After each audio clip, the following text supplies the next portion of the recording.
Mientras Cuba se desangra en coronavirus, hambre y carencias de oxígenos y medicina, el títere castrista Díaz-Canel pasea en un BMW blindado de más de $100.000. ¿Cómo están, amigos? Bienvenidos a Noticias Importantes. Comenzamos. El sabotaje de la casta verde oliva a la burocracia en Guayaberada se refleja en la negativa reiterada de López Calleja a dejar de hacer negocios. Mientras Cuba se desangra en coronavirus, hambre, carencias de oxígeno y medicinas, mientras aumenta el desconocimiento presidencial de la magnitud del 11 de julio, pidiendo disculpas por interrumpir el descanso dominical de los cubanos. ¡Qué muchacho más pueril! La cúpula militar pro-siria está saboteando al presidente y títere castrista Díaz-Canel, que apareció en uno de los barrios más pobres de Cuba, Los Sitios, en un vehículo blindado de la elitísima marca BMW, cuyo costo supera los $100.000, mientras en el Cotorro están a la espera las piezas para poder producir el vital oxígeno medicinal, y en Camagüey han arrancado una planta tras 17 años de inactividad.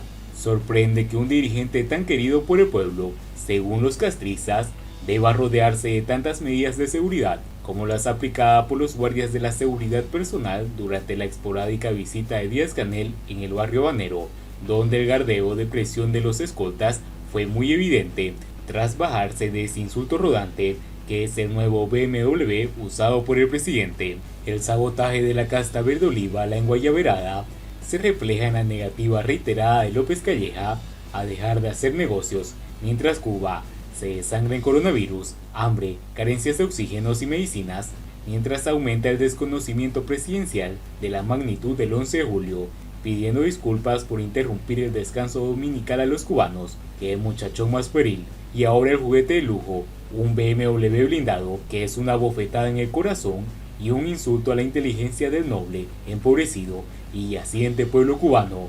Menos mal que Díaz-Canel, siempre según Raúl Castro, fue el único sobreviviente de la política de cuadros de Machado Ventura.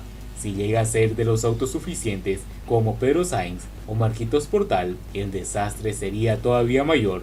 Fidel Castro no se dejaba coger para el trajín por los criterios de los segurosos y que, mientras se empobrecía la nación, viajaba en Mercedes-Benz en una Serie S, también blindado.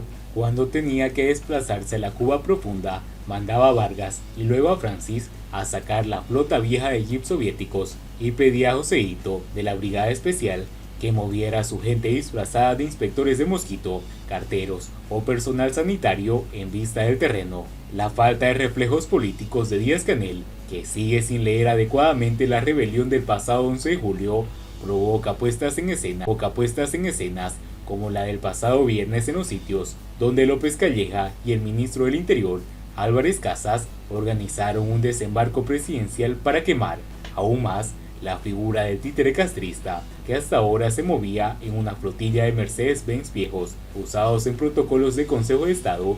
Los hombres piensan cómo viven y difícilmente viajando en vehículos de lujos blindados, rodeados por una guardia pretoriana y durmiendo en una mansión en Siboney, usurpada a uno de sus legítimos dueños sin indemnización. Díaz-Canel podrá asumir la solución de los problemas de Cuba. Recuérdese su regaño a los periodistas cuando narra que hablando con compañeros descubrió que nada se había hecho bien, pese a que hay una obra, y que hasta los comunicadores a sueldo del Partido Comunista habían asumido parte del relato no oficial de la represión, o su dramática confesión que se enteró mientras regresaba a La Habana que la rebelión del 11 de julio en Cuba y no solo en San Antonio de los Baños, como explicó el general Escalante Font en un mensaje claro de los veteranos. El estallido social nos sorprendió a todos. Siguiendo con las noticias, ¿acaso no era que no íbamos a usar las vacunas extranjeras porque las nuestras aseguraban la inmunización de toda la población? Los cubanos se hacen preguntas ante el inicio de la vacunación contra el COVID-19 con el fármaco chino Sinopharm. El repetido anuncio de que la mayoría de los municipios de Cienfuegos comenzaron a vacunar el día domingo con el fármaco chino Sinopharm contra el COVID-19 ha generado toda clase de interrogantes entre los cubanos a los que las autoridades buscan atajar. Esta noticia parece incompleta. En primer lugar, no se informa de ningún ensayo clínico con el uso combinado de Sinopharm y Soberana Plus. En segundo lugar, si se va a aplicar en Cuba una vacuna extranjera, La comunicación le corresponde al MINSAP o al Centro para el Control Estatal de Medicamentos, Equipos y Dispositivos Médicos, SECMED, pero nunca al Instituto de Finline. ¿Por qué no se aplica Soberana 02, que ya estaba aprobada como vacuna por el SECMED? Se cuestionó un cubano en el foro del sitio oficial de Cuba Debate. En el mismo espacio, otro ciudadano mencionó: no es que no íbamos a usar vacunas extranjeras porque las nuestras aseguraban la inmunización de toda la población.